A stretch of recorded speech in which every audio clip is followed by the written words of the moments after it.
तो आसिफ साहब जरा ये बताइएगा, कभी हम टीम सिलेक्शन करते हैं, हम नए और पुराने खिलाड़ियों का मिक्सचर कर देते हैं, कभी हम सारे नए खिलाड़ी ले जाते हैं, कभी हम सारे सीनियर खिलाड़ी ले जाते हैं। वो कहते हैं ना, कुछ ना दवा ने काम किया, मतलब कोई स्ट्रेटजी हमें समझ नहीं आ रही, कोई तफरीह चल रही है या फिर हम सीरियस हैं क्रिकेट खेलने के लिए? देखिए, मुश्किल हालात तो हैं और ये हमें पता था, लेकिन जहाँ जिस जगह रहे थे हम सिर्फ उनके ग्राउंड के हद तक था, बाकी तो आप उनको यहाँ पर बुरी तरह आपने हराया था, सारा कुछ था।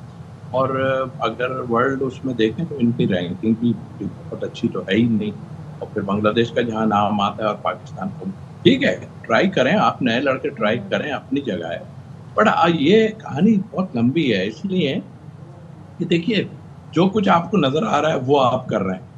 आपके फ्रेंचाइज जो हैं वो इन्वॉल्व बहुत ज़्यादा हैं, कुछ प्लेयरों को वो इंडक्ट करना चाहते हैं और वो यही टाइम है जो वो इंडक्ट कर लें। और मुझे कोच साहब पे हैरत होती है कि वो ब्लेम जो देने लगते हैं वो पिच को देने लगते हैं, कंडीशंस को। वो भी तो खेल रहे हैं इसके ऊपर, कंडीशन जो है वो दोनों के लिए है। लेकिन आप खराब खेल ही खराब कर रहे हैं, आप तो उस पर आप। लेकिन मुझे एक चीज जो डिस्टर्ब कर रही है तौसीफ साहब, आपके बैटर ऐसे खेल रहे हैं जैसे कि वो तो बल्ला बैट पकड़ना नहीं जानते, उनको पिच रीड करनी नहीं आती, लाइन और लेंथ बॉलर्स की नहीं है, हमारे जो फील्डर्स हैं वो कैच ड्रॉप कर रहे हैं। तो ओवरऑल परफॉर्मेंस जो है वो एक इंडिविजुअल परफॉर्मेंस हम कहें चले जी इनका बुरा पैच है, लेकिन सबके सब 6 बैटर्स आपके जो है वो डबल फिगर में दाखिल नहीं हो सके। खुशदिल की बात कर लें, साइम की बात कर लें, हसन की बात कर लें, तो ये तो बड़े अच्छे रिकॉर्ड रखते हैं ये प्लेयर्स। देखिए, बैटिंग तो हमारी इससे बेहतर हो नहीं सकती है। तो बैटिंग पे तो हमारे ऊपर से उठा के आप 8 नंबर तक आप देखें, वो तो अनफॉर्चुनेटली वो आउट हो गया फ़हीम, वरना मैच तो ले गया था। लेकिन आपकी इतनी लंबी बैटिंग लाइन है, वही मुश्किल आ रही है कि आप ऊपर से जब रन नहीं करते हैं तो फिर नीचे आपको संभालने वाला कोई नहीं होता है। आप उनकी बैटिंग देखें, वो भी ऊपर से 4-5 प्लेयर फेल हो गए थे और उसके बाद जाके जो है वो रन्स कर दिए उनके दो प्लेयरों ने। तो आई थिंक मेरा ख्याल ये एक फकदान है और नजर आ रहा है सामने, जबकि 9 से 10 लड़के यहाँ पर बांग्लादेश लीग जो है वो खेलते रहे हैं, उसमें जो है वो मेरा नहीं ख्याल इतना उनको इस चीज का होना चाहिए कि पिच ऐसी है या क्या। ये तो लीगें खेल रहे हैं यहाँ पर आन के। तो आई थिंक स्ट्रेटेजी, प्लानिंग और यही प्लेयर है अभी इस वक्त। अब मुझे तो फील ऐसा हो रहा है कि कोच साहब जब से बाबर आजम और रिजवान के उसमें लगे थे तो वो इंडक्ट कराने चाह भाई इंडक्ट हो जाएंगे, लेकिन इनको तो पूरे चांस दे दो। आप ये भी ना कहने को रहे ना कि भाई हमें चांस नहीं मिलते, इनको दें, उनका कहना। लेकिन तौसीफ साहब चांस नहीं मिलता, अभी आप ये बताएं ना, यही तो वहीं से तो बात शुरू हुई है कि 24-25 करोड़ में से बस यही टैलेंट है हमारे पास, या फिर आप ये कहते हैं कि मजीद टैलेंट है ही नहीं हमारे पास। और अब जिस तरह के मैचेस देख के हमें लगता है कि फिर ऑस्ट्रेलिया, साउथ अफ्रीका, इंग्लैंड, ये तो फिर डरावना ख्वाब हमारे लिए साबित होगा, वहां पर हम क्या करेंगे? तो जिस तरीके से हमारी क्रिकेट जा रही है, जो खुदा ना खास्ता हॉकी वाला हाल ना हो जाए। देखिए, हमारा अल्लाह ना करे ऐसा हो कि अभी ऐसा नहीं है, लेकिन हाँ बिल्कुल मुश्किलात बहुत ज़्यादा हैं और मुझे लग रहा है कि नकवी साहब ने कुछ लोगों के हाथ में छोड़ दी हैं सारी चीज़ें, वो अपना कुछ देख रहे हैं। लेकिन जहाँ तक आपके टैलेंट की बात है ज़रूर, मगर देखिए एक चीज़ को समझने की ज़रूरत है, कितने अच्छे डोमेस्टिक में खेल रहे हो, कुछ है इंटरनेशनल का प्रेशर जो है ना वही आदमी को मार देता है। लेकिन मुझे खुशी हुई है कि दानियाल ने कल बड़ी अच्छी बॉलिंग की है और उसके अलावा जो मिर्जा थे उन्होंने बहुत अच्छी बॉलिंग की है।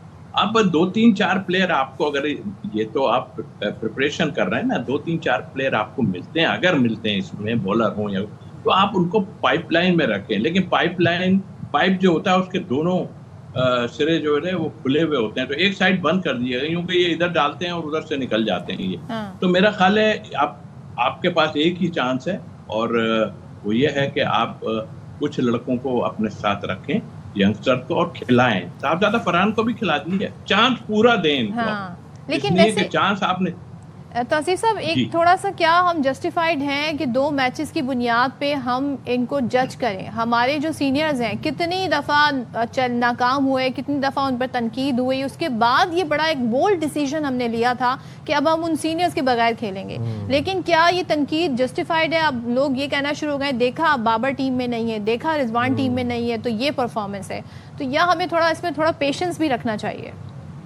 देखिए, नौबत तो ये आनी थी, और मैं वही कहता हूँ कि आप अगर शुरू से फिर हम जाएंगे कि वहाँ से आप तैयारी शुरू करते आज से 4-5 साल से, तो शायद आपके पास 1-2 प्लेयर आपके बराबर में ही बैठे हैं। साइम ये भी कुछ नहीं कर रहा है, ये ओपन जा रहे हैं मगर ये भी कुछ नहीं कर रहे हैं। तो मेरे ख्याल से तो है अभी इतना खेल गए ये हमारे बैट्समैन के, अभी इनको तो थोड़ा धीरज रखना ही चाहिए ना यार। आप पिच खराब है, गेंद उठ रहा है, उनके लिए भी तो ये सब कुछ है। आपकी बात बिल्कुल ठीक है कि चांस जो है इनको पूरे पूरे दें, उसके बाद जब क्रूशल टाइम आएगा तो मुझे लग रहा है कि सब कि फिर इन लोगों की वापसी हो जाएगी बात। तौसीफ भाई, मुझे याद है अच्छे से कि एक टाइम था जब भी हॉकी का मैच चलता था तो शायकीन फ़ौरन अपना टीवी ऑन कर लेते थे, बैठ जाते थे। बड़ा मशहूर मुहावरा भी है सलीमुल्लाह से कलीमुल्लाह, कलीमुल्लाह से सलीमुल्लाह के पास। लेकिन आहिस्ता आहिस्ता जब परफॉर्मेंस ख़राब हुई तो शायकीन जो हॉकी थे वो बददिल होते चले गए। अब हम देख रहे हैं कि लोग संजीदा ही नहीं लेते क्रिकेट मैच को। मैच चल रहा होता है, लोग अपने कामों में मसरूफ़ होते हैं, बददिल होते जा रहे हैं आहिस्ता आहिस्ता ऑडियंस। जब ऑडियंस लूज़ होती है उसके बाद स्पॉन्सर लूज होता है और इसी तरह फिर जो खेल है वो मखदूश हो जाता है। आपको क्या लगता है इस हवाले से कि अगर एग्जैक्टली क्योंकि इतनी यहाँ तक बात पहुंच चुकी है, हम इस नहज पर आ चुके हैं। अब आजकल के आप बच्चे देखें, यंगस्टर्स देखें, जेनजीज हैं, उनको पता ही नहीं है कि आपके क्रिकेट में कौन से खिलाड़ी हैं। अब आपने सारे तजुर्बे भी तो कर लिए हैं, नए भी आजमा लिए, पुराने भी निकाल दिए, पुराने नए का मिक्सचर भी चला दिया। कैसे देखते हैं सूरत हाल को? देखिए, वो जो आपने बात की, अल्लाह न करे ऐसा वक्त आ जाए, लेकिन बात यह है कि आप जो चीज़ें इनसाइड देख रहे हैं ना किसी भी टीमों में, आपस में थोड़ी बहुत होती है सिलेक्शन में या इसमें, मगर अंधेर नहीं मची हुई होती। आप जो है ऐसे लोगों को लाके बिठाएं जिसका पता। आप देखिए किधर गए वो मिंटोर, और क्या करके गए, हमारे टॉप क्लास हैं, क्या करके गए वो, आप बताइए मुझे। और इतना पैसा ले गए, और अभी भी अजहर महमूद को आपने इसलिए रखा है कि उसे 2-2.5 करोड़ रुपए देने पड़ते, इसलिए उसका वो पूरा कर रहे हैं। तो मेरा ख्याल है कि ये जो है ना प्लेयर पावर और बोर्ड को इतना सख्त आना पड़ेगा। लेकिन क्या करे बोर्ड भी ना, उन्होंने चेयरमैन साहब ने हाथ ऊपर कर दिए थे, कहने लगे कि जी हम पीछे देखते हैं तो कुछ नहीं है। ये बात तो हम भी कह रहे थे कि पीछे कुछ भी नहीं है, लेकिन जो लोग बिठाए हैं आपने, अब उनकी तरफ देखें। अब टीम तो यही करेगी, आप उनकी तरफ देखें जो आपने लोगों को बिठाया है इस मनसब पे, क्या वो फेयर काम कर रहे हैं या आपस में ही कुछ ऐसा सिलसिला चल रहा है कि जिसकी वजह से कि मैं 2 तू अपने बिठा ले, खिला दे, 2 उसके खिला दे, उसके खिला दे। ये नहीं, मेरा ख्याल है टाइम लगेगा, काफी टाइम लगेगा, लेकिन ऑनेस्ट लोग लेके आए आप और जो सही मशवरा आपको दे सकते। मुझे तो कहते हुए बुरा लग रहा है, बड़ी शर्मिंदगी हो रही है, मगर कहते हैं ना इज्जत बचानी है, तीसरा मैच जीत लें। आपको ये है उम्मीद कि बस आपने उम्मीदें भी छोड़ दी हैं? मैं फिर कह रहा हूँ कि हमारी टीम उनसे बेटर है, बस सिर्फ और एक उनका जहाँ पे मैच हो रहे हैं। अभी आपने 3-0 से उनको इधर हराया है ना, अब जरा सी डिफिकल्ट सिचुएशन आई, आपने बिल्कुल हाथ ऊपर कर दिया। मैं मुश्किल हालात में आप खेलेंगे तो आपका पता चलेगा, वरना आप प्लेयर नहीं है, बन गए। आप देखें इतने सारे कभी डेब्यू आज तक हमने देखे कोई नहीं, ये 6-8-10 सालों में आपने इतने लड़के को कैप दे दिया, हर किसी को कैप पहनाया जा रहा है, हर किसी को कैप पहनाया जा रहा है। ये मतलब आप कुछ सोचें तो, लेकिन बात वही है कि आपके हाथ में पावर है, आप सफेद करें, काला करें, जो आपकी मर्जी है, लेकिन इससे डैमेज हम लोगों को तकलीफ इसलिए होती है कि हम खेले में, हमें पता है किस तरह जो है डील किया जाता था। बिल्कुल। तो तौसीफ साहब, आप यही समझते हैं कि इस वक्त हंगामी बुनियादों पर सख्त तरीन इकदाम करने चाहिए, सख्त फैसले और सख्त मैनेजमेंट की जरूरत है। बहुत शुक्रिया तौसीफ भाई, आपने हमारे प्रोग्राम के लिए वक्त निकाला।